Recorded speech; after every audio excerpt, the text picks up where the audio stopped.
ಇದು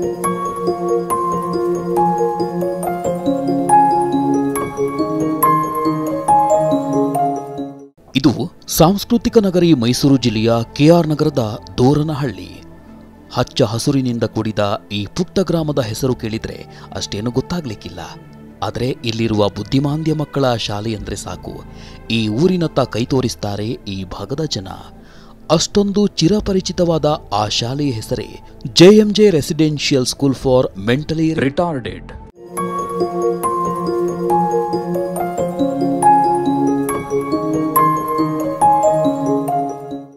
ಹಾಗಾದ್ರೆ ಎಲ್ಲವನ್ನೂ ಬಿಟ್ಟು ನಾವ್ಯಾಕೆ ಈ ಶಾಲೆಯ ಬಗ್ಗೆ ಹೇಳ್ತಿರೋದು ಅಂತ ಕೇಳಿದ್ರೆ ಅದಕ್ಕೆ ಕಾರಣ KSDL ಅಂದ್ರೆ Karnataka soap and detergent limited.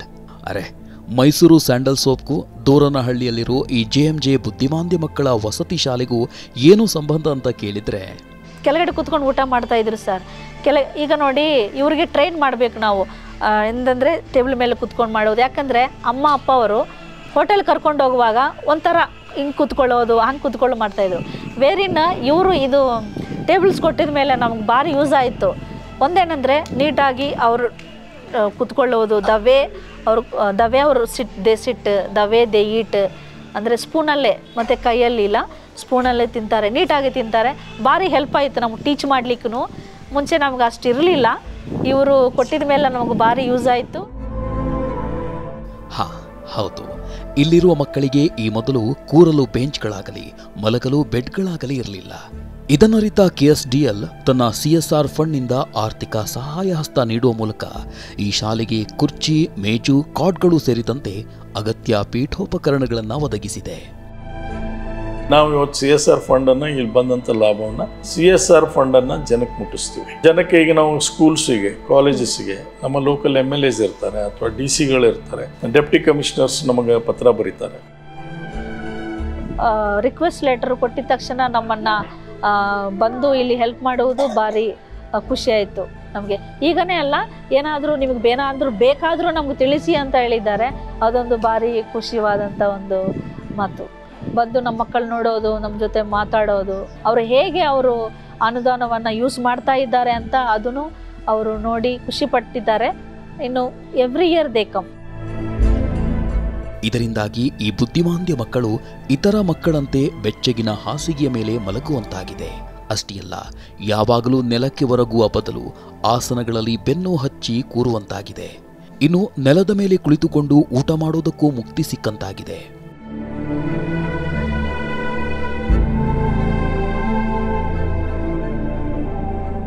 KSDLನವರು ಪೀಠೋಪಕರಣಗಳಿಂದಲೇ ಈ ವಸತಿ ಶಾಲೆಗೆ ಅನುದಾನ ಕೊಡುವ ಮುನ್ನ ಬುದ್ಧಿಮಾಂದ್ಯ ಮಕ್ಕಳು ನೆಲದ ಮೇಲೆ ಕುಳಿತುಕೊಂಡೇ ಊಟ ಮಾಡಬೇಕಿತ್ತು. ನಮಗೆ ಇಂಥ ಚಾರಿಟಿ ವರ್ಕ್ಗೆ CSR ಫಂಡ್ ಬೇಕಾಗಿದೆ, ದಯವಿಟ್ಟು ನಮಗೆ ಕಳಿಸ್ಕೊಡಿ ಅಂತ ಹೇಳ್ತಾರೆ. ಹಾಸ್ಪಿಟಲ್ಸಿಗೆ ಈಗ ನಾವು we have decided to give some 50 lakhs to ಸ್ಕೂಲ್ಸಿಗೆ ಕೊಡ್ತಾ ಇದ್ದೀವಿ. ಹಾಗೆ ಏನಪ್ಪ ಅಂದರೆ ಆ್ಯಂಬುಲೆನ್ಸ್ಗಳನ್ನು ಕೊಡ್ತಾ ಇದ್ದೀವಿ. ಚಾರಿಟಿ ವರ್ಕ್ಸ್ನಲ್ಲಿ ನಾವು I think spending money from CSR and ನಮ್ಮದು ಇನ್ನೊಂದು we are very very transparent in that also. ನಾವು ಹ್ಯಾಂಡಲ್ ಮಾಡೋದಿಲ್ಲ ಅದನ್ನು, we send it to the deputy commissioners and the concern departments. ಆಮೇಲೆ ಅವರು ಯುಟಿಲೈಸೇಷನ್ ಆಗಿದೆ ಅಂದ ಮೇಲೆ ನಾವು ಕ್ರಾಸ್ ಚೆಕ್ ಮಾಡಿ ಅದಕ್ಕೆ ಮತ್ತೆ ದುಡ್ಡು ರಿಲೀಸ್ ಮಾಡ್ತೀವಿ. KSDLನ ಸಹಾಯವನ್ನ ಮನದುಂಬಿ ನೆನೆಯುವ ಇಲ್ಲಿನ ಆಡಳಿತ ಮಂಡಳಿ ಮತ್ತು ಶಿಕ್ಷಣ ವೃಂದವು ಇದೀಗ ಪಬ್ಲಿಕ್ ನೆಕ್ಸ್ಟ್ ವಾಹಿನಿಯ ಮೂಲಕ ಮತ್ತೊಂದು ಬೇಡಿಕೆಯನ್ನ ಇಡುತ್ತಿದೆ. ಅದು ಕೂಡ ಇಲ್ಲಿನ ಮಕ್ಕಳ ಸರ್ವಾಂಗೀಣ ಅಭಿವೃದ್ಧಿಗಾಗಿ.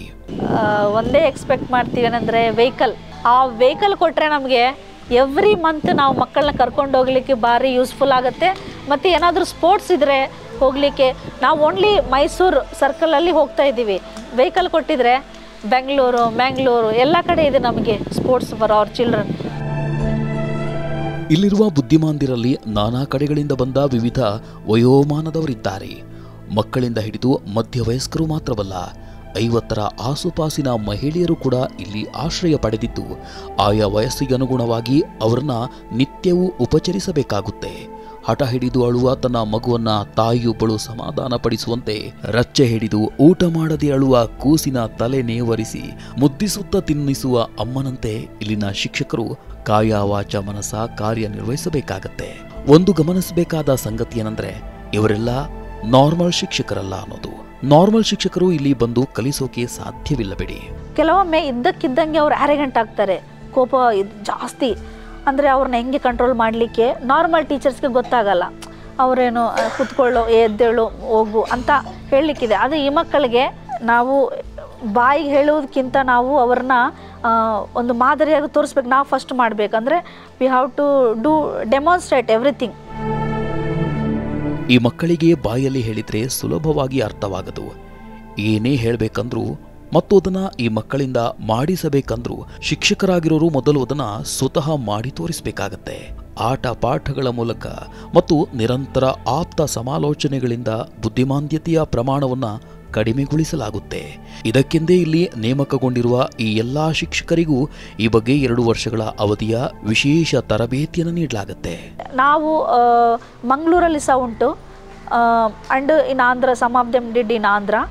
V have studied in Mangalore saint Agnes ಅಂತ ಇನ್ಸ್ಟಿಟ್ಯೂಷನ್ ಉಂಟು, ಓನ್ಲಿ ಫಾರ್ ಸ್ಪೆಷಲ್ ಎಜುಕೇಷನ್. ಅವರಿಗೆ ಟ್ರೈನಿಂಗ್ ಮಾಡಲಿಕ್ಕೆ ನಮಗೆ 2 years D.Ed in special education ಅಂತ ಇರ್ತದೆ. ಇನ್ನು ಶಿಕ್ಷಕರೊಂದಿಗೆ ನರ್ಸ್ ಕೂಡ ಕೆಲಸ ಮಾಡಬೇಕು. ಇಲ್ಲಿರುವ ಬಹುತೇಕ ಮಕ್ಕಳು ವಿವಿಧ ಕಾಯಿಲೆಗೊಳಗಾಗಿದ್ದವರಾಗಿದ್ದು ಅವರಿಗೆಲ್ಲ ಸಮಯಕ್ಕೆ ಸರಿಯಾಗಿ ವೈದ್ಯರ ಸಲಹೆ ಮೇರೆಗೆ ಮಾತ್ರೆ ತಿನ್ನಿಸಬೇಕು. ಕೆಲ ಬುದ್ಧಿಮಾಂದ್ಯ ಮಕ್ಕಳಿಗೆ ಪೀಡ್ಸ್ ರೋಗ ಅಂಟಿಕೊಂಡಿದ್ರೆ ಮತ್ತೆ ಕೆಲ ಮಕ್ಕಳಿಗೆ BP, ಶುಗರ್ನಂಥ ಕಾಯಿಲೆಗಳು ಕೂಡ ಬಾಧಿಸ್ತಿವೆ. ಸಾಲದಕ್ಕೆಂಬಂತೆ ಚರ್ಮ ರೋಗ ಬೇರೆ.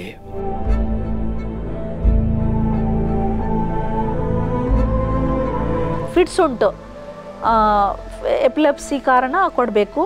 ಕೆಲವರಿಗೆ ಲೈಕ್ ಸಮ್ ಫಿಸಿಕಲ್ ಪ್ರಾಬ್ಲಮ್ ಇರ್ತದೆ, ಕೆಲವರಿಗೆ ಸಣ್ಣವರಿರುವಾಗಿಂದನೇ ಶುಗರ್ ಇದೆ, ಕೆಲವರಿಗೆ BP ಉಂಟು, ಅಂಥವರಿಗೆ ಮಾಮೂಲಿ tablet. Most of them are taking psychiatric tablet medicine, sodium valproate ಅಂಥವು. ಅದೆಲ್ಲ ನಮಗೆ ನರ್ಸ್ ನೋಡ್ಕೊಳ್ತಾರೆ. 2007ರಲ್ಲಿ ಕೇವಲ 2 ಮಕ್ಕಳೊಂದಿಗೆ ಆರಂಭಗೊಂಡ JMJ ವಸತಿ ಶಾಲೆಯಲ್ಲಿ ಸದ್ಯ 50ಕ್ಕೂ ಅಧಿಕ ಮಕ್ಕಳು ಆಶ್ರಯ ಪಡೆದಿದ್ದಾರೆ. ಈ ಭಾಗದಲ್ಲಿ ಬುದ್ಧಿಮಾಂದ್ಯ ಮಕ್ಕಳಿಗೆ ಅನ್ನ, ಅಕ್ಷರ, ಆಶ್ರಯ, ಆರೈಕೆ ಒದಗಿಸಬೇಕೆಂಬ ಸತ್ಸಂಕಲ್ಪದೊಂದಿಗೆ ಕ್ರಿಶ್ಚಿಯನ್ ಸಮುದಾಯದ ಟ್ರಸ್ಟ್ ವತಿಯಿಂದ ಆರಂಭಿಸಲಾದ JMJ 2012ರಲ್ಲಿ ಸುಸಜ್ಜಿತವಾಗಿ ತಲೆ ಎತ್ತಿ ನಿಲ್ಲುವಂತಾಯಿತು. ಇದೀಗ ವಿಶೇಷ ಶಿಕ್ಷಕರು, ಮುಖ್ಯ ಶಿಕ್ಷಕರು, ನರ್ಸ್, ಆಯಾ, ಸಹಾಯಕರು ಸೇರಿದಂತೆ ಒಟ್ಟು 18 ಮಂದಿ ಸಿಬ್ಬಂದಿ ದುಡಿಯುತ್ತಿದ್ದು ಈ ಮಕ್ಕಳ ಪಾಲನೆ ಪೋಷಣೆ ಹೊಣೆ ಹೊತ್ತಿದ್ದಾರೆ.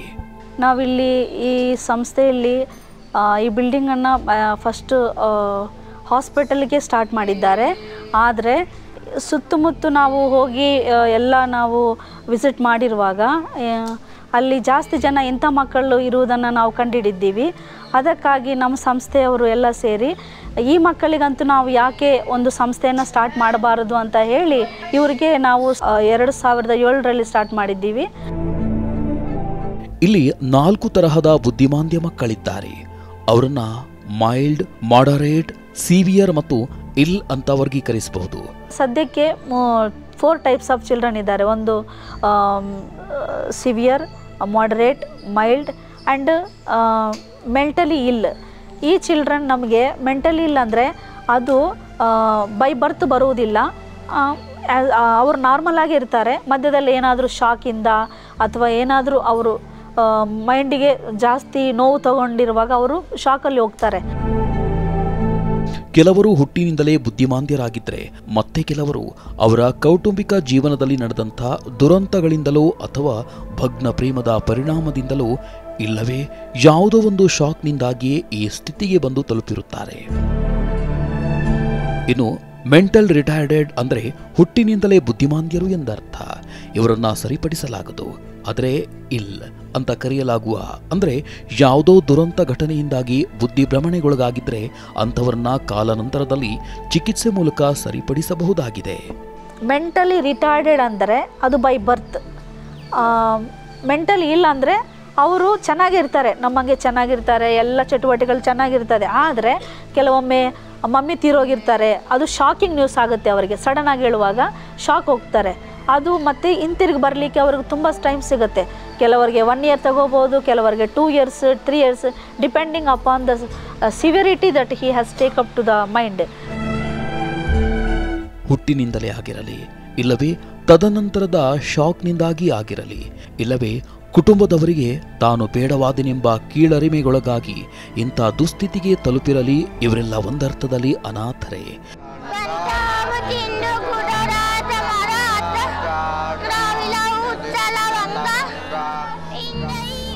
ಆದರೆ ಇಲ್ಲಿಗೆ ಬಂದು ಸೇರಿದ ಬಳಿಕ ಇವರೆಲ್ಲರ ಸಂಪೂರ್ಣ ಜವಾಬ್ದಾರಿಯನ್ನು ಹೊತ್ತುಕೊಳ್ಳುವ JMJ ಸ್ಕೂಲ್ ಇವರ ಪಾಲಿಗೆ ಕಾಮಧೇನು, ಕಲ್ಪವೃಕ್ಷವಿದ್ದಂತೆ.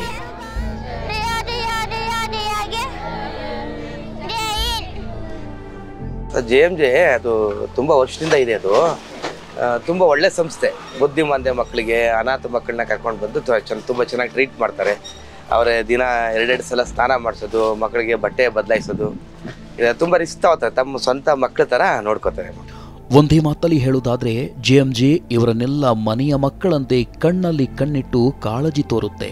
ಚಿಕ್ಕ ಮಕ್ಕಳಿಂದ ಹಿಡಿದು ದೊಡ್ಡವ್ರ ಗಂಟನು ಅವ್ರನ್ನ ತುಂಬ ಮುತುವರ್ಜಿಯಾಗಿ ನೋಡ್ತಾರೆ. ಅವ್ರ ಊಟದ ಸೌಲಭ್ಯ ಅಥವಾ ಕಾಯಿಲೆ ಕಷ್ಟ ಆದ್ರೂ ಅವ್ರನ್ನ ಮೈಸೂರು ಕರ್ಕೊಂಡು ಹೋಗೋದು, ಅಥವಾ ತುಂಬ ಸೀರಿಯಸ್ ಆದರೆ ಚಾನರ್ ಹೋಗ್ಬಿಟ್ಟು ಆಮೇಲೆ ಮೈಸೂರು ಕರ್ಕೊಂಡು ಹೋಗೋದು, ಆಮೇಲೆ ಬ್ಯಾಂಗ್ಳೂರು ಕರ್ಕೊಂಡು, ಅವ್ರದ್ದೇ ಹಾಸ್ಪಿಟ್ಲ್ ಇದೆ ಬ್ಯಾಂಗ್ಳೂರು.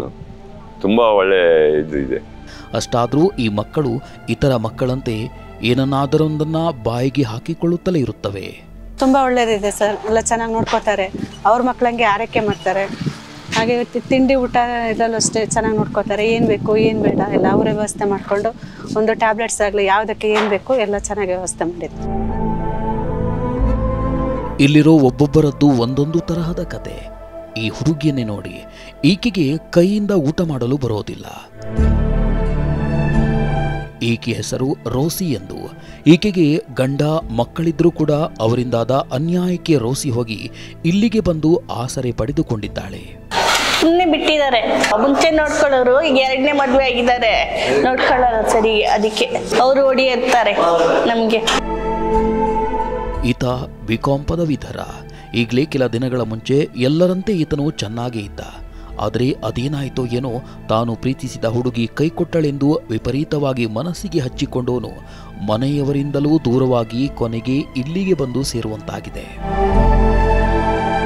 ಇನ್ನು ಇಲ್ಲಿ ಸಿಗುವ ಒಳ್ಳೆಯ ಪೌಷ್ಟಿಕ ಆಹಾರ, ಶುದ್ಧ ಕುಡಿಯುವ ನೀರು, ಉತ್ತಮ ಪರಿಸರ ಮನೆಯಲ್ಲೂ ಸಿಗಲಿಕ್ಕಿಲ್ವೇನೋ. ಅದಕ್ಕೆ ಇವರೆಲ್ಲ ಈ ಸ್ಕೂಲ್ ಕಮ್ ಮನೆಯನ್ನ ಬಿಟ್ಟು ಹೋಗಲು ಹಿಂಜರಿಯುತ್ತಿರೋದು. ಊಟ ಸೂಪರ್, ಇಲ್ಲೇ ಬಂದಿದ್ದೀನಿ, ಊಟ ತಿಂತೀನಿ. ಅವೆಲ್ಲ ಕೆಲ ಕಸ ಮಾಡಿದಾಗ ಗದೆ ಹೋಗ್ತೀನಿ, ನಾನು ಎಲ್ಲ ಮಾಡ್ತೀನಿ ಎಲ್ಲ ಕಸ. ಇಲ್ಲಿ ಆಟೋದೊಂದಿಗೆ ಪಾಠ ಮಾಡಬೇಕಾಗುತ್ತೆ. ಡೈಲಿ ಆಕ್ಟಿವಿಟೀಸ್ನಲ್ಲಿ ಸ್ನಾನ, ಊಟ ಮಾಡಲು ಇವರಿಗೆ ಟ್ರೈನಿಂಗ್ ಕೊಡಬೇಕಾಗುತ್ತೆ. ADL ಸ್ಕಿಲ್ಲೆಲ್ಲ ನಾವು ಸ್ಟಾರ್ಟ್ ಮಾಡ್ತೀವಿ. ADL ಸ್ಕಿಲ್ಲಿಂದ ಅಂದರೆ ಅವ್ರಿಗೆ ಸ್ನಾನ ಮಾಡೋದೇ ಆಗಲಿ, ಊಟ ತಿನ್ನುವುದೇ ಆಗಲಿ, ಬಟ್ಟೆ ಹಾಕುವುದೇ ಆಗಲಿ ಅಂಥ ಒಂದು ಟ್ರೈನಿಂಗನ್ನು ನಾವು ಫಸ್ಟ್ ಕೊಡ್ತೀವಿ. ನಂತರ like teaching them alphabets, colour concept ಎಲ್ಲ ಬುಕ್ಕಿಶ್ ಲೆವೆಲ್ಲೇ ನಾವು ಟೀಚ್ ಮಾಡಲಿಕ್ಕೆ ಪ್ರಯತ್ನ ಪಡ್ತೀವಿ. ಆದರೆ ಇವರಿಗೆ ಒಂದು ದಿನ ಹೇಳಿದ ತಕ್ಷಣ ಅವರು ತಿಳ್ಕೊಳ್ಳಿಕ್ಕೆ ಅವ್ರಿಗೆ ಅಷ್ಟು ಕೆಪಾಸಿಟಿ ಇಲ್ಲ.